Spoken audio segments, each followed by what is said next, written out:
Nice hair, Tai. Where's my hair? Let me know when you're ready. I look all messed up, yo. Thanks for joining us, Tai. We have UFC heavyweight Tai Tuivasa. We will start with EDO Fan with PP Sports in China. Tai, how are you doing? Good, thank you. How are you?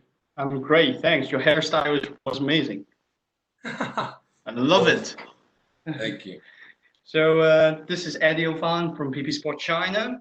I've been wondering, so I have three questions for you today. So Tai, it must be quite difficult for you to deal with those three stray losses. And since you consider it as a learning curve, so how are you going to put extra pressure on yourself to face a seasonal fighter like Stefan, who holds like 41 games, which is amazing in the age of 32? Nah, I wouldn't have took the fight if I thought like that. No, I'm in this sport to test myself, and I think the best way to test myself is fight these better guys. And just because I come off a few losses, I think that I've just had to improve myself on a few things, and I'm ready to come back. So Stefan, your opponent is a well-known, reckoned name in the UFC who's full of experiences, and you are younger and full of passions. So what will be the main gear in your toolbox for you to get a big W? Just having a crack. Stefan's good on his feet. I think that I think I'm good on my feet. So I think all around it'll be a good fight.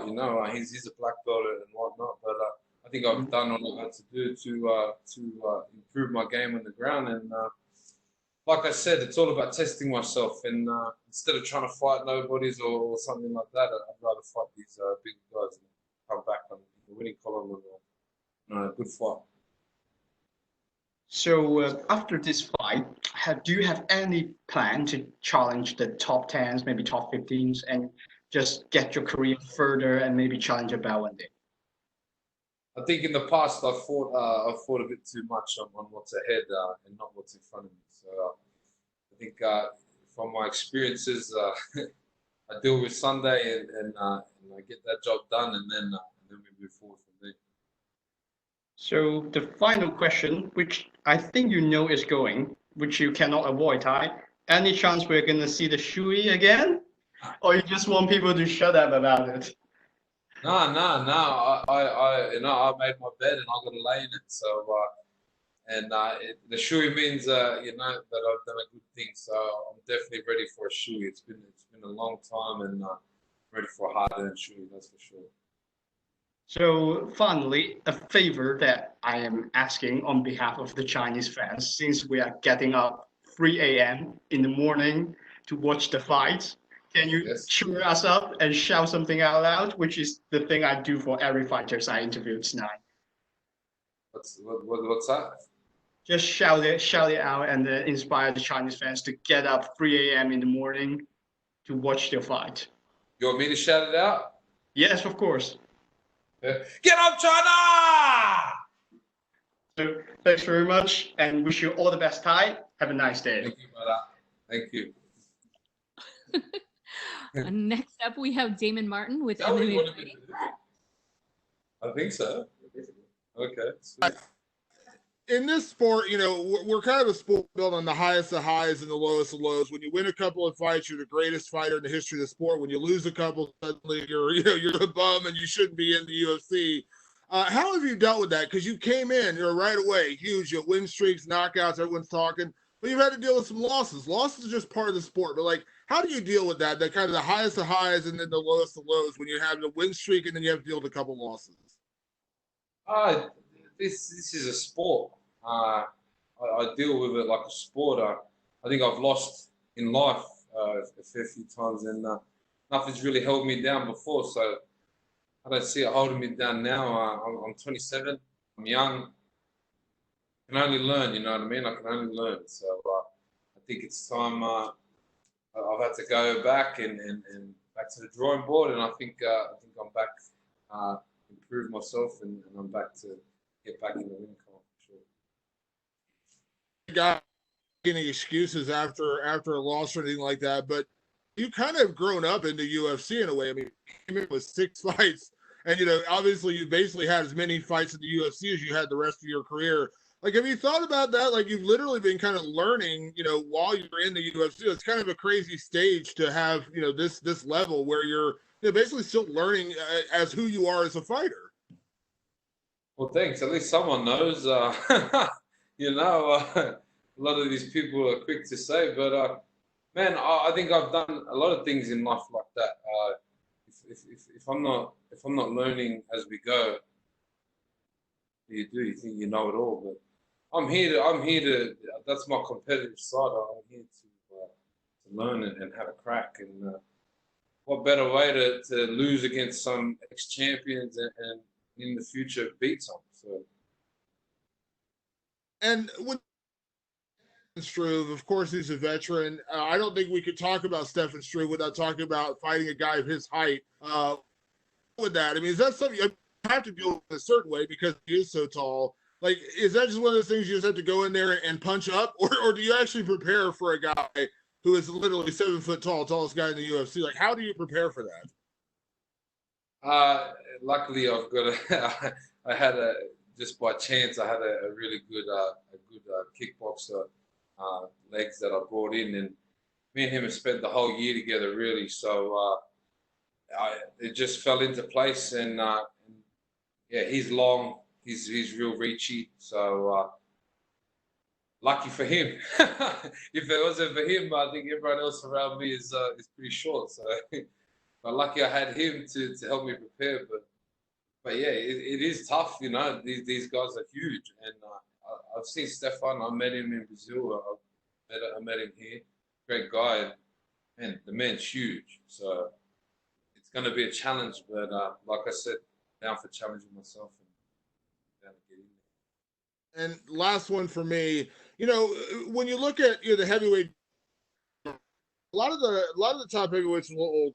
You look at 35 and higher, and we're starting to see some of the younger guys coming in and starting to make a name for themselves. And obviously, you are a younger guy. Like, do you feel like that part of who you're going to be over these next few years is showing that kind of youthful injection into this division, and you're still growing? When people talk about top 15, you got plenty of time. You don't need to rush in there right now. Like, do you feel like that's part of it? Because a lot of heavyweights, I mean, Stipe, the champion, I think he's 38 or 39. DC is 40, 41. You got a lot of time to go. Yeah, well, especially in my MMA experience, I think I'm still very young. I never grew up doing martial arts or rolling around and doing nothing like that. You know what I mean? So, like you said, I'm kind of learning as we go, and luckily I get to meet some great people like DC, and who offered to take me in and whatnot. And I still got heaps of learning to do. And man, I ain't phased. I'm 27. I'm grateful to be here. I'm grateful to have a job. And to be honest, man, I just like to punch people in the face and get paid and not go to jail. So I'm sweet. Cheers, brother. And next we have Dhruv Sharma from Sportskeeda.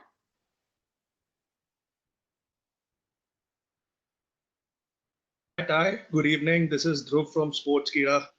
How are you doing? What's going on, brother? How are you? Great, man. So, Tai, we've primarily just wanted to ask you about the dealing of the height differential, but I think you've already covered that.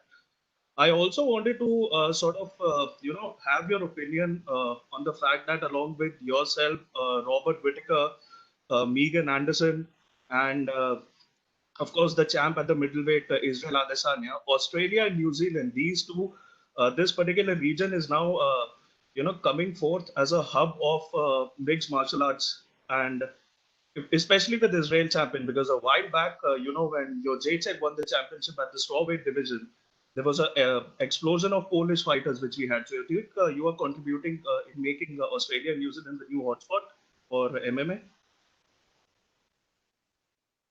That one, I missed that last bit, eh? So basically, are you and the likes of Israel and Megan Anderson helping in making Australia and New Zealand a new hotspot for mixed martial arts internationally? Oh yeah. I said it. I said it when I first come in, and I think we've got much more coming from our side of the world. Especially now, these smaller guys are getting really good on the ground, and we're being able to mix it up with the other countries on the ground and standing up. But I've always said it, and I still stand by it. I think we have a better stand up on our side of the world than most of the world. So we're definitely coming forward, like you said. We got the Alex Volkanovskis, the Rob Whitakers, and guys like that. You know, they're pushing us forward. Megan Anderson, she's going great. There's definitely more to come. There's definitely more to come. Right, I missed out Volkanovski over there. Sorry for that.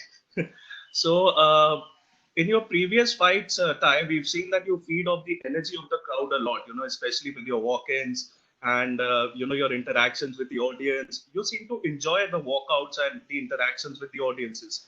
This will be the first time you know, you'll be fighting in an empty arena or with hardly any audience. So, plus this will be your first fight post the pandemic as well.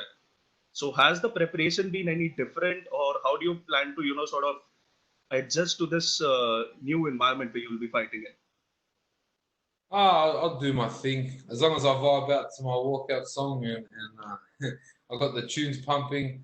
I think it might be good for me, no crowd. You know, I kind of feed off the crowd, and sometimes that might be a good thing, and sometimes it might be a bad thing. But I'm looking forward to something new. It's kind of be like a hard spar, or I suppose, or something like that. But something new, ready for it. Right, thanks. And any particular reason for the year-long layoff? Because you've been in the past known to fight quite regularly. So was there any particular reason? I think you last fought in 2019. So Corona, I think that kind of put a stop to a few things. I put it down to Corona. Yeah, I was ready to fight from the start of the year, but the world had different plans, and I think everything happens for a reason. So it's given me a long time to prepare, like not just for this fight, but just in everything, you know, my training, mentally. I kind of went back to my roots there for a little bit, and kind of had to think about why I want to do this. So it's good time off. I feel good and ready to get a win, man. I'm ready to get a win, that's for sure. great, thanks for that. And just the last one from me before I let you go, is the walkout music still going to be My Heart Will Go On by Celine Dion, or do we get to listen to something new? Nah. Change it up. I always change it up. It'll be a banger for sure, though. It'll be a banger for sure, as it always is. Right, that's all for me, Tai. Thank you so very much, and have a great fight this Sunday. Thank you, brother. Appreciate it. And that's all we have for you today, Tai. Good luck this weekend. Sweet ass. Thank you. Bye.